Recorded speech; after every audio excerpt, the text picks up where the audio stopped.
Hey guys, I have been living in Bali for a year and I have been making videos about how much I spend in a day and how you can live under 500 USD per month. But now it's finally time to show you actually how much did I spend last month living here in Canggu, Bali.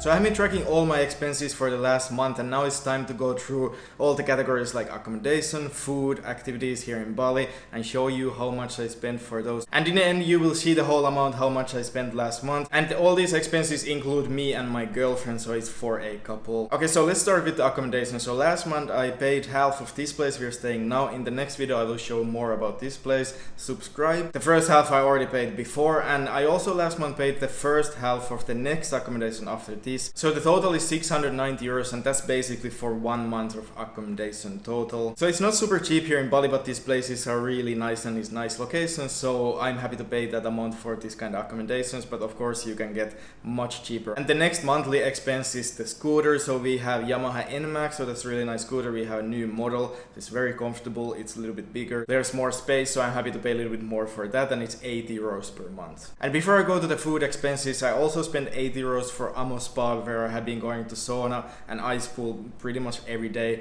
So for me at least, like, I feel like that's really worth it and it makes me much more relaxed and just feel better in general. And I'm gonna mention here also that this lifestyle is result of many years of hard work. It hasn't been easy to achieve this kind of... I'm coming from Finland, I was stuck there for years. I always wanted to move to Bali and now I finally have been able to do that and live a nice, my dream lifestyle here. And the food, so basically there's three things. So one is eating out and paying with card, one is groceries, and one is paying with cash. So the cash is a little bit like, I don't know exactly where it's going, but the money I know that went only for the food is 350 euros for the month, and 80 euros of that was groceries. So 270 was eating out and 80 for groceries, and we were mainly eating out but also cooking quite much in the last accommodation. I would say that it's a little bit more cheap when you're cooking, but we were also doing good food, so it wasn't that much cheaper than eating out because it's quite affordable here. And for the last weeks I was also eating out way more because I was filming video for the Bali guide about cafes and working in them, the Wi-Fi and AC and the comfortability and everything,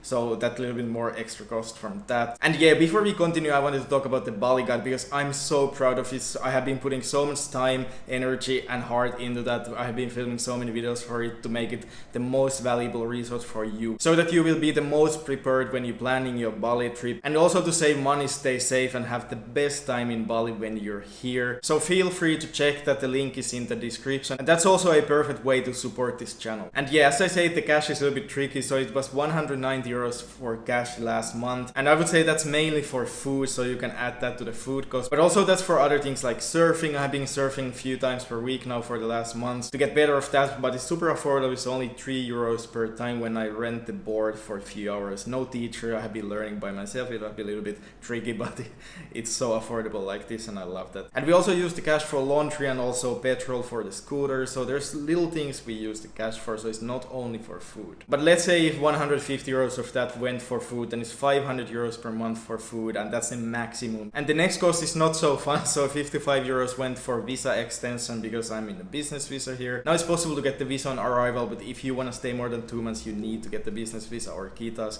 You can extend more than 2 months the visa on arrival, so you can message me on Instagram if you are interested in getting the business visa, or you can check from the Bali guide all the information about visas and the best agent. And I also spent 30 euros in pharmacies last month, so that's mainly for medicine, vitamins, lotions, etc. And for shopping I used 110 euros last month, and 8 euros of that is for a new suitcase that is not monthly expense, but I needed to get a new bigger luggage, so that's for that. And we went to watch a movie in a movie theater one time last month, so that's 650 for that, so quite affordable for 2 people. That's pretty much all our expenses. I didn't include here subscriptions and business stuff, so that's everything I spend living in Bali. Of course, like the other stuff would be the same cost if I would live anywhere else. So the total is 1,590 euros for all this. So yeah, it's a little bit more than 500 euros as in the video I was showing you how you can do that. But for me, I'm super happy with this lifestyle. As I said, it's my dream lifestyle. We have been trying to be kind of on a budget but still enjoying life to the fullest. So yeah, 1,600 euros per month for 2 people. Hope you enjoyed seeing how much we actually spent here in Bali and hope it was helpful. And check the Bali guide if you want to learn more about Bali, and subscribe if you want to see more videos here on YouTube about Bali.